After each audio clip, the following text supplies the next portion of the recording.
So here's a reflection that I want to start with. We will be using James Madison Federalist Paper 51, which did establish a lot of the Constitution and what we see. We're going to dive into that. And we will also be talking about how Paper 51 did establish separation of powers, various branches of government, and also checks and balances, which is similar separation of powers, right? And so looking at this reflection, you can see that it was written by James Madison. I put that at the bottom. The interest of the man must be connected with the constitutional rights of the place. It may be a reflection on human nature that such devices should be necessary to control the abuses of government. But what is government itself? But the greatest of all reflections on human nature. If men were angels, no government will be necessary. If angels were to govern men, neither external nor internal controls on government will be necessary. In framing a government which is to be administered by men over men, the great difficulty lies in this. You must first enable the government to control the governed, and in the next place, oblige it to control itself. A dependence on the people is no doubt the primary control on the government. But experience has taught mankind the necessity of auxiliary precautions. Okay, so that is our reflection out of Federalist Paper 51. We're going to be going through Federalist Paper 51 and highlighting certain sections. You hear these terms that are brought up like federalist, federalism. What exactly does that mean, right? And so I thought it would be an interesting way to pose the question about federalists and federalism by saying what you would have been had you, during that time, you would have been considered a federalist if you supported the Constitution and a stronger national republic. You were concerned with the preservation of liberty. I think we're all concerned with the preservation of our individual liberties, at the very least, right? And those of others. You shared the idea of a proper form of government with like-minded individuals. And you believe that a large national government is necessary to create a more perfect union by improving the relationship among the states. And as you can see right here in this picture, you see that federalism is dealing with national and state and somewhat government local, okay? And here you can see the Federalist Paper, number 51. You can see the date that it was published. And we'll go down and I'm going to begin to read it. Okay, so this is James Madison's, what I would consider his op-ed. If we were talking about like op-eds or articles or opinion posts or things like that, I would call this James Madison's op-ed. And so to the people of the state of New York, okay, to what expedient then shall we finally resort for maintaining in practice the necessary partition of power among the several departments? And let me back up real quick. Before we start to dive in and section this off to understand more about the US government and checks and balances and separation of powers, I wanted you guys to have the background document and background information. And so that's why I am going to take the time to read this document, and then we'll dive into dissecting it piece by piece. It's always important to have background information and to read and understand things in context. Okay, so we stopped at the necessary partition of power among the several departments as laid down in the Constitution.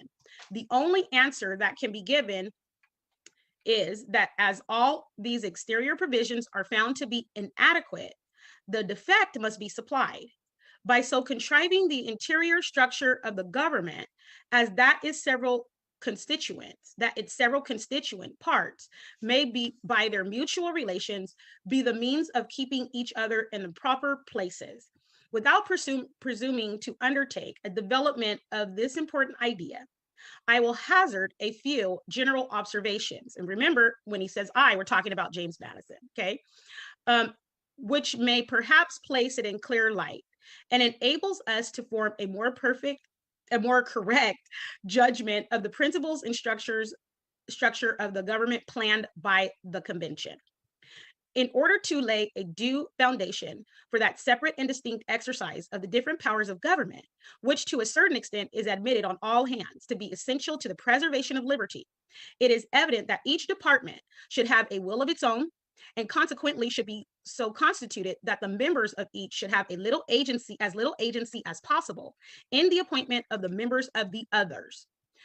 Were the principle rigorously adhered to, it would require that all the appointments for the Supreme Executive, Legislative, and Judiciary magistracies should be drawn from the same fountain of authority, the people, through channels having no communication whatever with one another.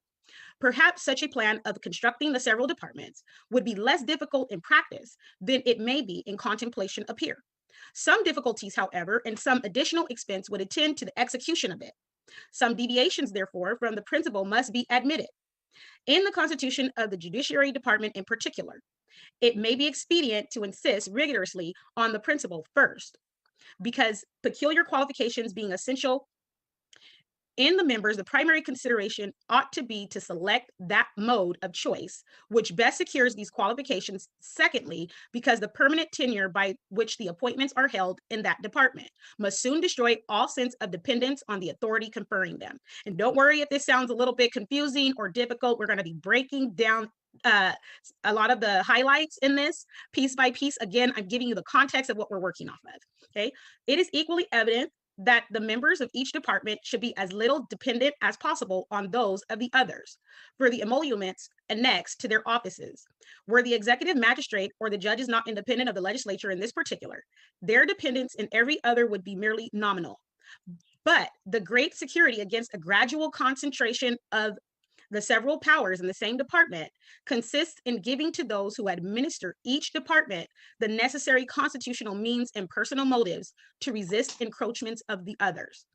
The provision for defense must be in this, as in all other cases, be made commensurate to the danger of attack. Ambition must be made to counteract ambition. The interest of the man must be connected with the constitutional rights of the place. It may be a reflection on human nature that such devices should be necessary to control the abuses of government. But what is government itself but the greatest of all reflections on human nature? If men were angels, and that was a part of the reflection that we just pulled out and read before this entire context in the paper. If men were angels, no government would be necessary. If angels were to govern men, neither external nor internal controls on government would be necessary. In framing a government which is to be administered by men over men, the great difficulty lies in this.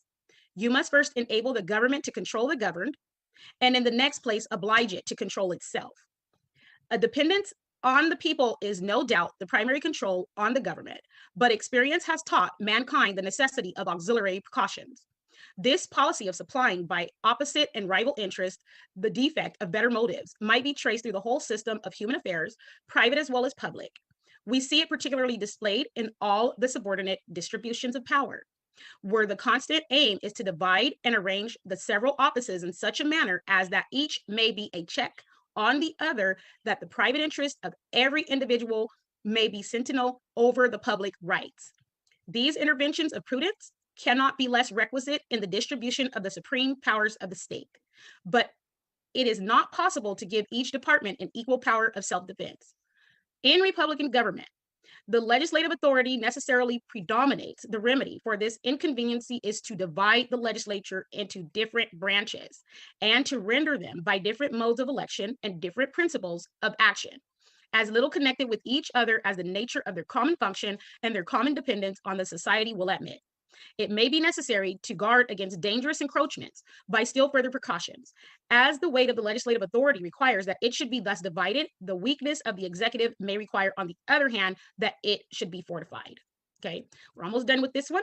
An absolute negative on the legislature appears at first view to be the natural defense with which the executive magistrate should be armed, but perhaps it would be neither although safe nor alone sufficient.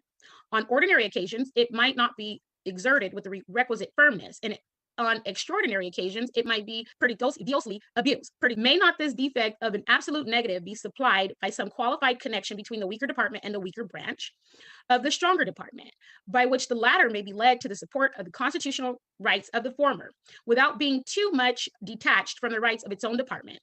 If the principles on which these observations are founded be just, as I persuade myself they are, and they be applied as criterion for to the several state constitutions and to the federal constitution, it would be found that if the latter does not perfectly correspond with them, the former are intently less able to bear such a test. There are, moreover, two considerations particularly applicable to the federal system of America, which place that system in a very interesting point of view.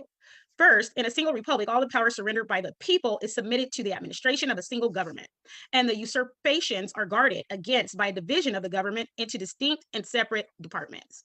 In the compound republic of America, the power surrendered by the people is first divided between the two distinct governments and then portion allotted of each subdivision among distinct and separate departments. Hence, a double security arises to the rights of the people. The different governments will control each other at the same time that each will be controlled by itself. Second, it is of great importance in a republic not only to guard the society against the oppression of its rulers, but to guard one part of the society against the injustice of the other part. Different interests necessarily exist in different classes of citizens. If a majority be united by a common interest, the rights of the minority will be insecure. Are but two methods of providing against this evil. The one by creating a will in the community independent of the majority, that is, of the society itself. The other by comprehending in the society so many separate descriptions of citizens as will render an unjust combination of a majority of the whole very improbable, if not impracticable. The first method prevails in all government possessing a hereditary or self-appointed authority. This at best is but a precarious security because a power independent on the society may as well espouse the unjust views of the major as the rightful interest of the minor party and may possibly be turned against both parties. The second method will be exemplified in the Federal Republic of the United States, whilst all authority in it will be derived from and dependent on the society.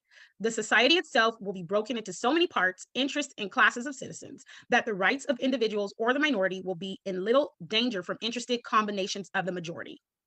In a free government, the security for civil rights must be the same as that for religious rights. It consists in the one case, a multiplicity of interests, and in the other, in a multiplicity of sects. The degree of security in both cases will depend on the number of interests and sects, and this may be presumed to depend on the extent of country and number of people comprehended under the same government.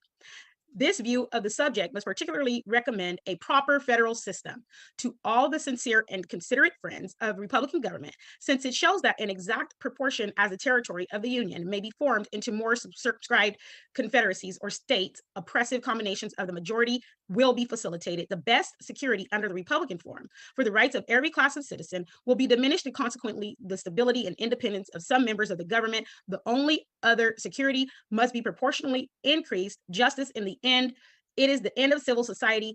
It ever has been and ever will be pursued until it is obtained, or until liberty be lost in the pursuit. In a society under the forms of which the stronger faction can readily unite and oppress the weaker, anarchy may truly be said to reign as in the state of nature where the weaker individual is not secured against the violence of the stronger.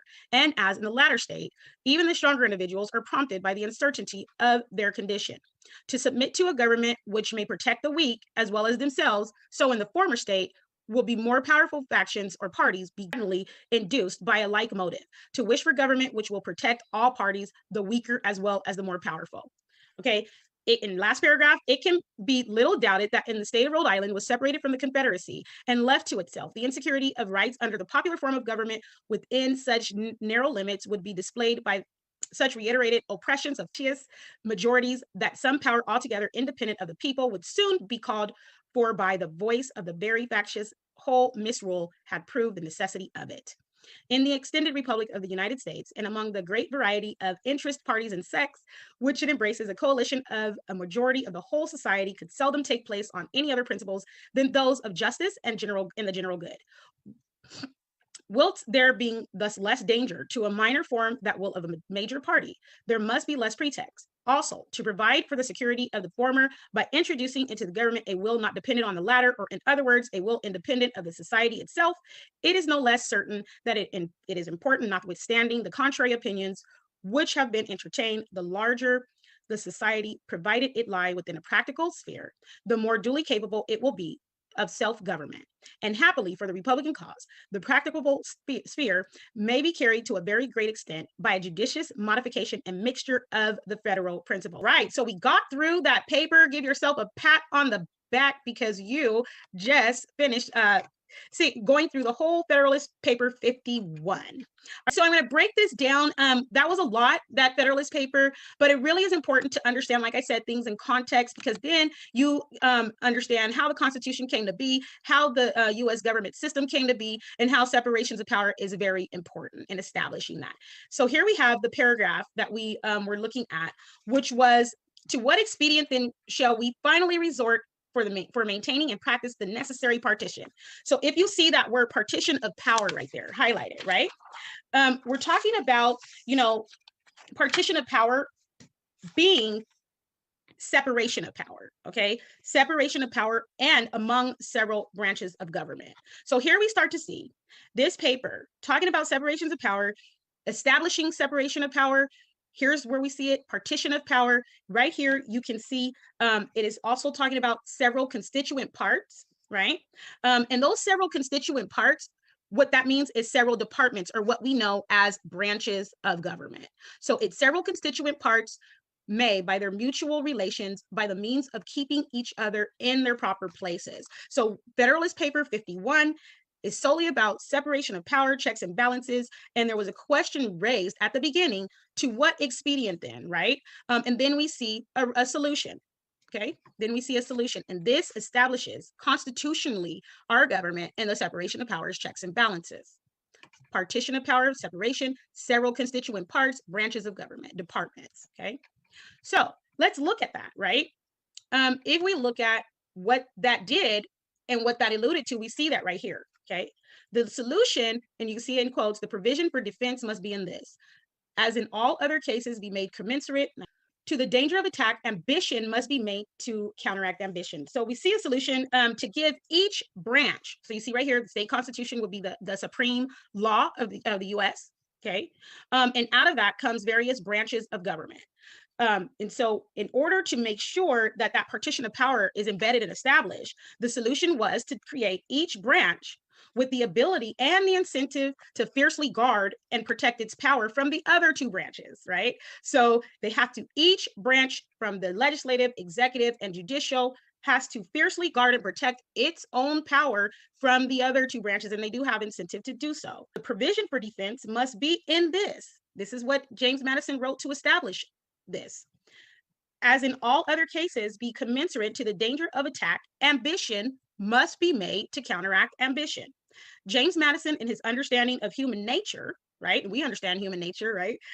Knew that if you give a person power, that person is going to try to take more power without a system of external or internal checks and balances. However, instead of looking at this as a totally negative thing, we can see it as a positive use of this in the branch division, right? So if we're looking at the branch division, each branch will desire to increase its own power. However, when you have all three branches that want to increase their own power, they will also be motivated to protect their own power from the other two branches. Okay, this power exchange and protection has a built-in mechanism that ensures no branch will become more powerful than the other. No branch will become more powerful than the other. Okay, so now we're still talking about, again, Federalist Paper 51, because remember, that is what helped to establish our system of government, separated into three branches, right? And it delineated and talked about the need for separation of powers, checks and balances, right? So here we are again, back at this statement, if angels were to govern men. And if you remember me reading through the Federalist Paper 51, you remember hearing that in the context of the whole paper, right? So if angels were to govern men, neither external nor internal controls on government would be necessary. And framing a government which is to be administered by men over men, the great difficulty lies in this. You see, I have this highlighted. I'm going to be touching on that. You must first enable the government to control the governed, and in the next place, oblige it to control itself. The concern about any one part of government gaining too much power stems from the understanding of human nature described in this portion of the Federalist Paper and highlighted for you right there, right? There is a concern because we are people and people are not perfect, right? So how do you have a check on power so that there is no unchecked power? And so you see it reflected. right here, it may be a reflection on human nature. Again, reiterating that it is a reflection on human nature, that such devices should be necessary to control the abuses of government. Okay, go to the next one. Government as a reflection of human nature, because there are people in government. Government's not run by robots. I know some of you guys might have some of those elusive conspiracy theories and things like that. We aren't talking about that here. We're talking about the spirit and intent behind Federalist Paper 51, which establishes our U.S. structure of government, separation of powers, checks and balances, and that's what we're discussing. So government as the reflection of human nature also has to factor in the human nature. If humans were perfect and didn't do bad things, such as violate other people's rights, if there were a world that we lived in with no crime, then we wouldn't need a government. We wouldn't need a government. If angels were to govern us, they'd be perfect, right? And so if angels were governing humans, then we wouldn't need to worry about separating and dividing that power, plus having a system of checks and balances on that power. But because that's not the case, the angels being perfect, governing us is not the case. And then humans being perfect, governing other humans is not the case. We have to have an established set of rules. Okay. And so we see that in this, in the last slide that I showed about angels governing men. So when you hear that talk, now you know how that established the separations of power. Okay. Here we have another one in Republican government, right? And so really looking at the word Republican, we wouldn't be thinking of it in the sense of how we have like a two-party system today with Republicans and Democrats. We're talking about the pure definition of the republic or Republican, okay? In Republican government, the legislative authority necessarily predominates. Okay, the legislative authority necessarily predominates. The legislative branch is divided into two branches, subdivisions, so we could call it. So after a recognition and of the fear that Congress as a branch of government could have too much power, remember that the separate branches want to protect their own, fiercely guard their own power. And so you have to understand that. So if Congress were to have too much power, it could have potentially become the strongest branch. Congress had to further be divided. That's why you see Congress further divided into two parts, the House of Representatives and the Senate. That's that check on the power again we're talking about, okay? And you see it right here. The legislative authority necessarily predominates. The remedy for this inconveniency is to divide the legislature into two branches and render them by different modes of election and different principles of action, right? So you see that throughout the writing of James Madison. Okay, here you can see a visual of what that looks like, right? And so that division, that subdivision of Congress, legislative authority, we call a bicameral legislature. So the United States has this bicameral legislature. Congress right there, you see the House of Representatives and the Senate are the two subdivisions of Congress, and the legislative authority, power, whatever you want to call it, bicameral legislator. And so you see the roles there within. So we have House of Representatives, we have Speaker of the House, Majority Leader, House Minority Leader. And then you see the number. So you have 435 representatives plus 6 non-voting delegates elected by population, serves for 2 years, right? Senate, upper house, President of the Senate, VP of USA, right? It shows you that flow chart. President pro tempore, senior ranking member of the majority party, 100 senators, 2 from each state, serves for 6 years. At the bottom, you definitely see that there is someone in your region that represents in Congress, either in the House or in the Senate. Interaction and engagement with that person is highly necessary to make sure that they are carrying out what you elected them to do. They represent your community, your state, your region. You need to be asking and checking in with them to make sure that they're doing what you elected them to do. And this election is based off of population size. And so it's going to differ from state to state. Having a bicameral legislature intentionally makes it more difficult to pass legislation. The passing of laws being slower and more difficult can be viewed as a positive process. Because if it were easier to pass laws, Congress could have too much power. Remember, we're talking about checks and balances, separation of power, not allowing one branch to have power over more power than the other, or to have power over the other, and how each branch can fiercely guard its own power.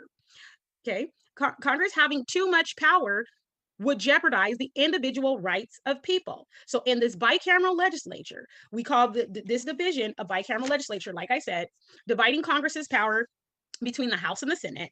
The United States Congress or US Congress is the bicameral legislature of the federal government of the United States. And like I said, it consists of these subdivisions, the House and the Senate, okay? While Federalist Paper 51 does focus on the federal government in 3 branches, James Madison does talk about federalism as dividing power to ensure that no one government institution has too much power. And that is to include, other forms of government outside of the federal and state. We're talking local governments too. There are still built in, embedded systems of checks and balances, separation of power. So you see here, in the compound Republic of America, the power surrounded by the people is first divided between 2 distinct governments, and then the partition allotted to each subdivided among distinct and separate departments. Hence, a double security arises to the rights of the people. When we see the word republic used throughout the paper, like I said, we're not really applying that to what we know as a modern 2-party system, meaning a Republican versus Democrat. We're using the pure term or the raw term definition of republic as a state in which supreme power is held by the people and their elected representatives, in which an elected or nominated president rather than a monarchy, right? So you have other systems in other countries that there is a monarchy. They're not using a compound republic or divisions and distinct governments. You have a king or queen, whatever that may be, but that is not what is going on in the US system of government. Right here, you can see where those multiple access points of political powers are, right? The Constitution being the supreme law of the land, and then those 3 branches of government. And so in our government, having 3 branches separated by power, fiercely guarding their own power, breaking the legislative branch down into 2 subdivisions to make sure that the Congress does not have too much power and definitely doesn't have way more power than the executive and judicial branch. This is what we call the multiple access points of political power, which is intended to protect minority rights from tyranny of the majority. The legislative makes laws, executive carries them out, judicial evaluates them. So we see oftentimes the Supreme Court is upholding the Constitution, which is the supreme law of the land, and making sure that is this constitutional or not, protecting the Constitution. So how was it that James Madison's Federalist Paper 51 had so much influence on what I would call an article, an op-ed, to establish a constitution and embed in the Constitution those checks and balances, separations of power, government structure, and various branches therein? We can see that in the Constitution we have in Article 1, the legislative branch described, right?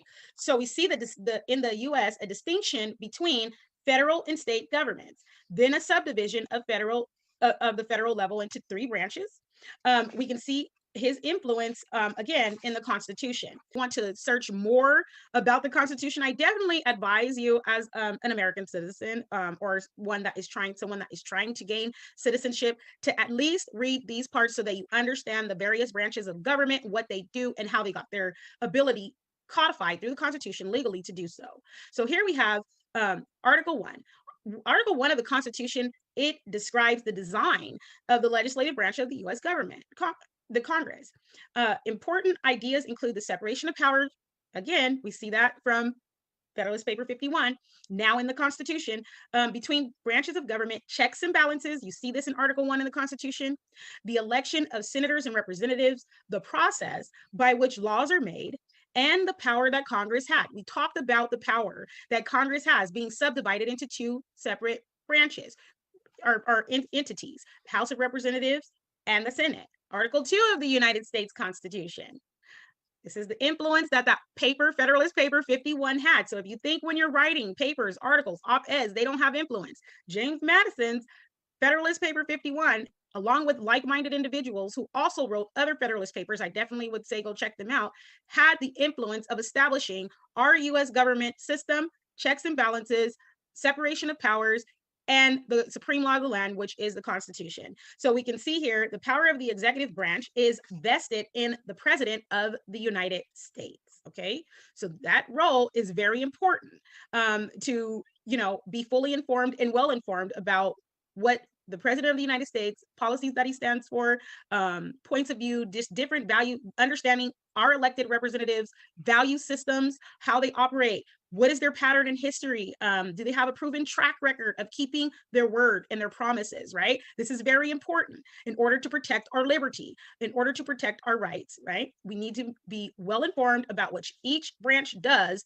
why those elected positions are important, and make sure that we're making informed decisions when we are electing representatives. So again, in the Constitution, we see Article 2 of the United States Constitution establishes the executive branch of the federal government, which carries out and enforces federal laws. Okay.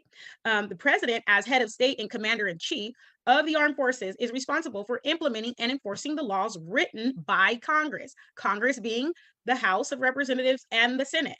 And to that end, appoints the heads of federal agencies, including the cabinet. So if you didn't know that the president of the United States has a cabinet, an official cabinet, definitely research that. I want you to have as much information as possible to make informed decisions and to know what types of value systems people are operating under, and to understand why certain policies they institute and address, right? But what is their role? Enforcing laws written by Congress, okay?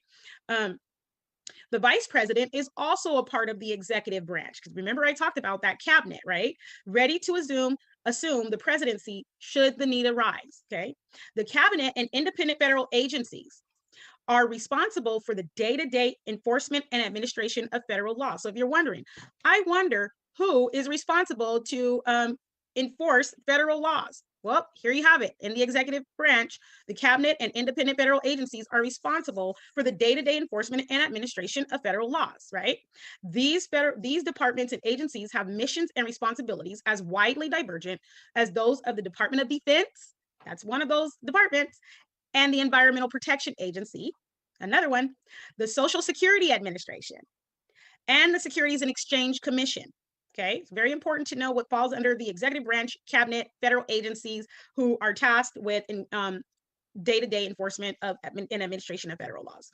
Including members of the armed force, the executive branch employs more than 4 million Americans. Definitely want to know who they are and what they do. All right, here we go. The judicial branch. Boy, wasn't that a hot topic this year, right? What do they stand for? And what types of decisions are they going to be making, right? So it's good to know what they do as well. The judicial branch is in charge of deciding the meaning of laws, how to apply them to real situations, and whether a law breaks the rule of the Constitution. The Constitution, like I said, the supreme or highest law of our nation, the U.S. Supreme Court, the highest court in the United States, is part of the judicial branch. Their establishment and basically laws about how they operate are in Article 3 of our Constitution. So if you're looking about the Supreme Court and you want to know more about what that says, you can definitely look at that in Article 3 of the United States Constitution. So right here, I want you to ponder what this is saying, okay? We're not going to have a question about this. It's a thought that I want you to take away from here. Remember, I talked to you one about power, and then the other one about justice. Okay, so this is the one about justice. So Federalist paper, in what we read in that large context of the whole paper in the beginning, in that, James Madison talks about justice is the end of government, the purpose, the goal.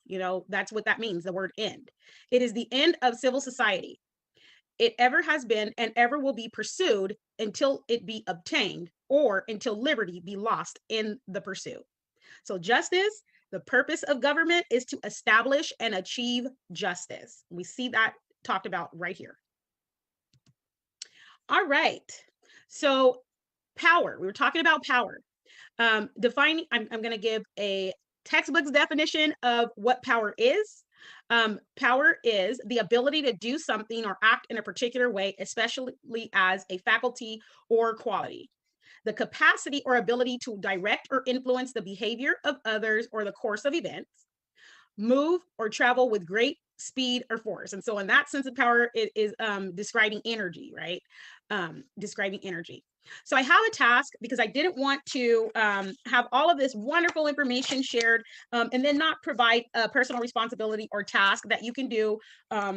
And that is these questions. I want you to answer these questions. You do not have to answer them today. I want you to either journal about it, just start really thinking about it, talking to other people about this, and just see what answers you come up with for yourself and through others. So the first question is, who should have power? Who should have power? Next question being, for whose benefit should this power be had? For whose benefit should this power be had? And the third question being, at whose expense should this power be had? Okay, so we started out asking, I gave the definition of power. Who should have power? For whose benefit should this power be had? And at whose expense should this power be had? All right, I will excuse you and we will see you again. Work on that responsibility piece about power. Share this information. Thank you. Get ready, cause I'm on another level.